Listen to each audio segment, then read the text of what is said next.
Okay, let's go ahead and work this one out. Here we have all multiplication on the inside raised to a power.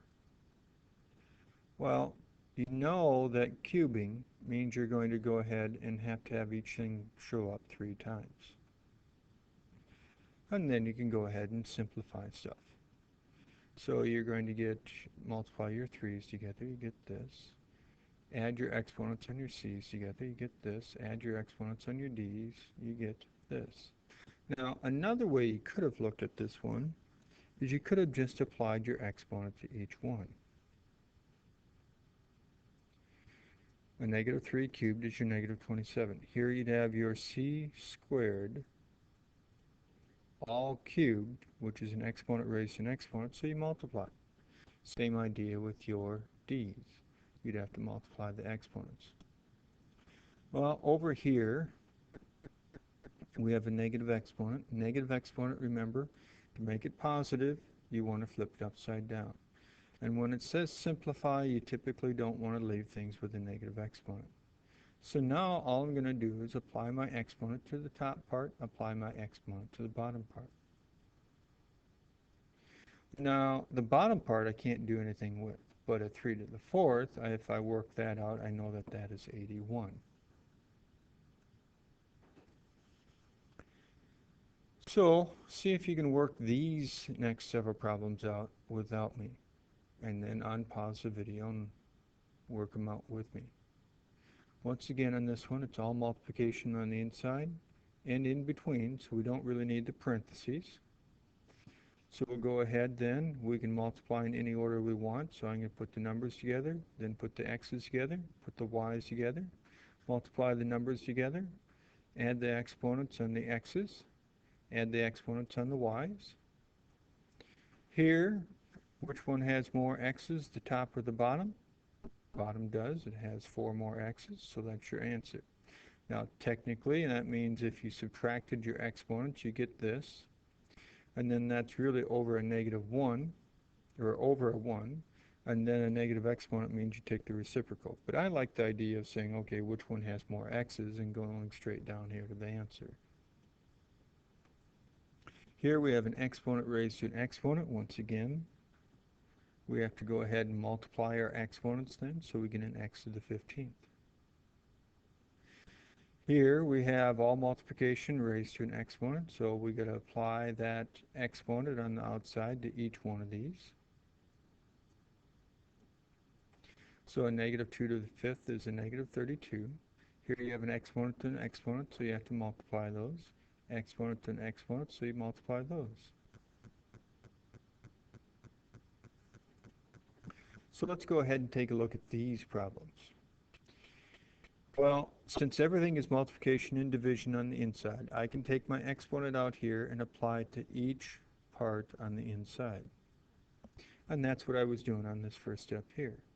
So now we're going to work this out. A negative 3 to the 3rd, which is a negative 3 times a negative 3 times a negative 3, which is a negative 27. Exponent raised to an exponent, so you multiply your exponents. Exponent to exponent on the bottom, you multiply your exponents. Here you have a negative exponent. So once again, you're going to make that positive by flipping the fraction upside down. Now I can apply my exponent to the top and to the bottom. And you'll notice a 2 cubed on the top ends up being an 8.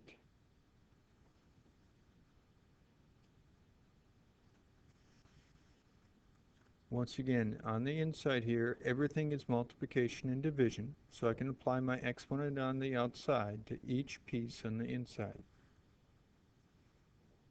So I'm going to have my negative 3 to the 5th, my 5ay to the 5th, my a to the 6y all to the 5th, and my b to the 4th all to the 5th. Well, a negative 3 to the 5th is a negative 243. You might be wondering, where'd that a to the 30th or 30y come from? Well, once again, here we have an exponent raised to an exponent. Once again, then you have to multiply those two together, and the 5 times the 6y is this. Same idea on the second part on the top and the last thing on the bottom. exponent to an exponent, so you got to multiply it. Same idea here. Now you notice here we have a's on the top, we have a's on the bottom. So you got to think, okay, and a to a power divided by a to a power. So then you have to deal with that subtraction, or you can think which one has more a's. Well, the bottom has more a's. It has a y still, but it has 5 more y's on the bottom than the top does. So we end up getting no a's in the top and an a to the 5y in the bottom.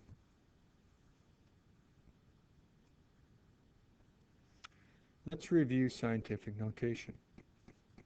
Scientific notation says it's going to be something times 10 to a power, and that something has to be a number between 1 and 10, but not including 10. So in other words, the decimal point always has to be after the first number. So it's going to be a 4.56 times 10 to a power. But what's that power? Well, the decimal point was originally here. How far did you have to move it to get it over to here? Well, in this case, we had to move it 6 places. Over here, our decimal point is going to have to be here because what's in front of your decimal point has to be a number between 1 and 10.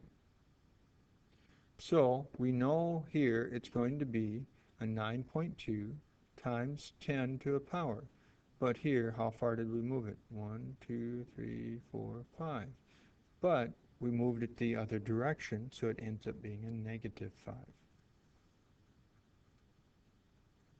So let's go ahead and simplify these using our ideas of exponents. Here it's multiplication in the parentheses, multiplication in between the parentheses. So it's really just 4 things being multiplied together. So I'm going to put the 7 and the 5 together, put my 10 stuff together. Well, you know your 5 times your 7 is your 35. 10 to a power times 10 to a power. Oh, we dealt with that. Something to a power times something to a power. You just add your exponents. Now, this is not scientific notation because remember this number here is not between 1 and 10. So we have to move our decimal point over 1 spot. It'd have to go from here to here. So we know it's going to be a 3.5. We moved it over 1 additional spot, so it's going to add 1 additional number to the power. Let's look up at this one here. It's all multiplication again. Put the numbers together. Put the 10 to the powers together. Multiply the 2 numbers in front, you get 72. 10 to a power times 10 to the power, you add your exponents.